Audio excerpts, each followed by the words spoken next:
There is a feeling that is almost impossible to describe to someone who hasn't experienced it, and almost impossible to escape for someone who has not depression exactly, not sadness exactly, not the sharp pain of a specific loss or failure, but something more diffuse and more disorienting than any of those, something like standing in the middle of your own life and feeling that none of it is quite moving, that despite everything you are doing and everything you are trying, the scenery isn't changing. The version of yourself you can see clearly in your mind is not getting any closer, and the days are accumulating without the sense that they are building toward anything. And if you have felt that feeling, if you have lain awake wondering why someone who wants more, who is trying, who hasn't given up, still feels so comprehensively and inexplicably stuck, then this video is going to give you something far more useful than motivation.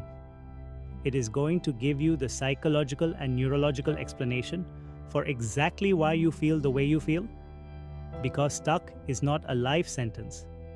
It is a specific psychological condition with specific causes that can be specifically addressed, and the first step toward addressing it is understanding precisely what it is. The first and most important thing to understand about feeling stuck is that it is almost never caused by the thing you think it is caused by. It is almost never caused by a lack of opportunity, a lack of intelligence, a lack of resources, or a lack of effort in any simple sense. Because the research on psychological stagnation consistently reveals something more fundamental and more internal than any of those external factors, which is that the feeling of being stuck is most commonly the feeling of living in a sustained misalignment between your actual daily behavior and the values, goals, and identity of the person you most deeply want to become. Psychologists call this values behavior incongruence, and its psychological consequences are precisely the ones most people associate with being stuck. A persistent low-level dissatisfaction that cannot be attributed to any specific cause, a sense of inauthenticity in your daily life, a diminishing motivation that feels like apathy but is actually the rational response of a mind that has stopped believing its actions are connected to its intentions, and the specific exhaustion of maintaining a self-concept as someone who wants to change while consistently producing behavior that confirms the opposite. The brain, which is a prediction machine fundamentally organized around the detection of consistency between intention and outcome, registers this incongruence as a chronic low-level threat signal, not acute enough to demand immediate action, but persistent enough to produce the constant background hum of dissatisfaction and stagnation that defines the stuck feeling at its psychological core. Now, let's look at the neurological mechanism that most directly produces and perpetuates the experience of being stuck. And that is the mechanism that neuroscientists call neural entrenchment, the process by which frequently repeated patterns of thought and behavior become progressively more automatic, more efficient, and more resistant to change through the same neuroplastic process that makes all learning possible. Every habitual thought you think, every default behavioral response you produce, every familiar emotional pattern you cycle through strengthens the neural pathway associated with that pattern, making it faster, more automatic, and more likely to be activated the next time the relevant stimulus appears. Which means that the longer you have been stuck in a particular pattern of thinking and behavior,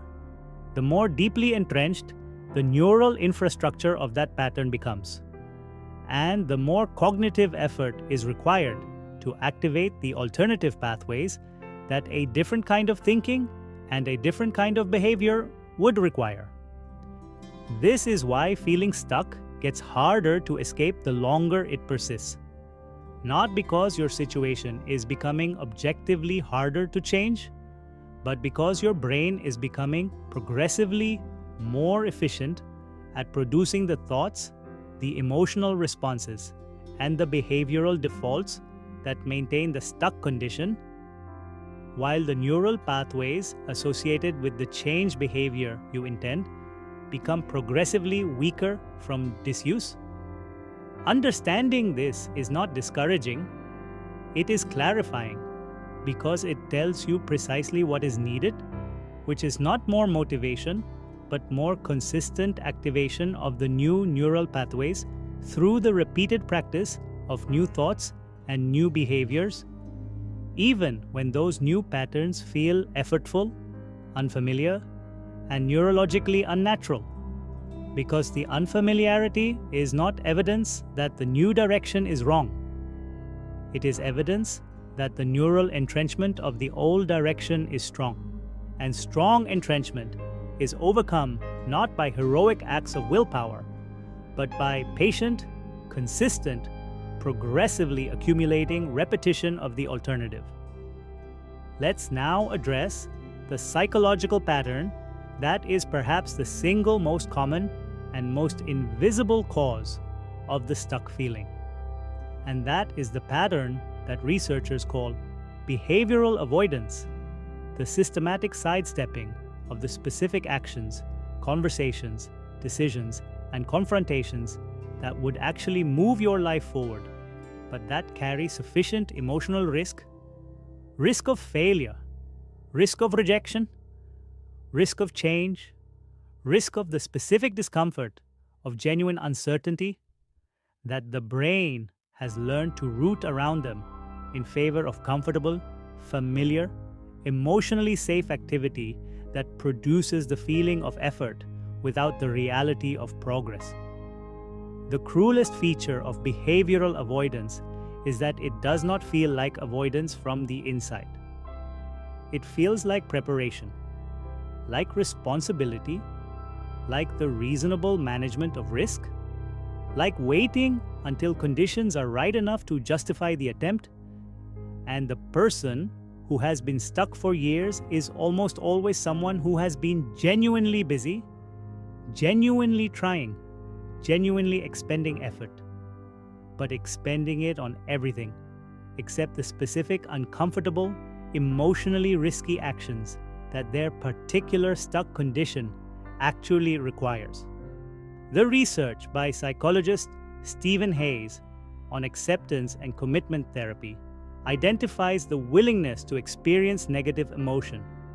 without allowing that emotion to govern behavior as the single most transformative psychological shift available to someone in a state of chronic avoidance. The ability to feel the anxiety of the difficult conversation, the fear of the bold decision, the vulnerability of the genuine attempt, and to take the action anyway, not because the feeling has diminished, but because the value the action serves has been placed above the comfort that avoidance provides. And here is the final truth, the one that this entire video has been building toward, and that contains within it the most direct path from stuck to moving. You are not stuck because you are not enough. You are not stuck because the world has conspired against specifically you. You are not stuck because change is not available to a person in your circumstances. You are stuck because your brain has built a highly efficient neural infrastructure for the life you are currently living, and dismantling that infrastructure and replacing it with one that produces a different life requires something that motivation alone can never provide, and that no amount of inspirational content can substitute for, which is the willingness to repeatedly, imperfectly, and with full awareness of its difficulty, choose the thought the behavior, the conversation, and the decision that the version of yourself you are trying to become would choose in the specific ordinary moments of ordinary days when no one is watching and nothing feels particularly significant, until the new choice becomes the new default. The new default becomes the new identity, and the new identity produces, with the quiet inevitability of all compounding processes, the life that the stuck feeling was always pointing toward but could never, by itself, build. Subscribe for more mind secrets.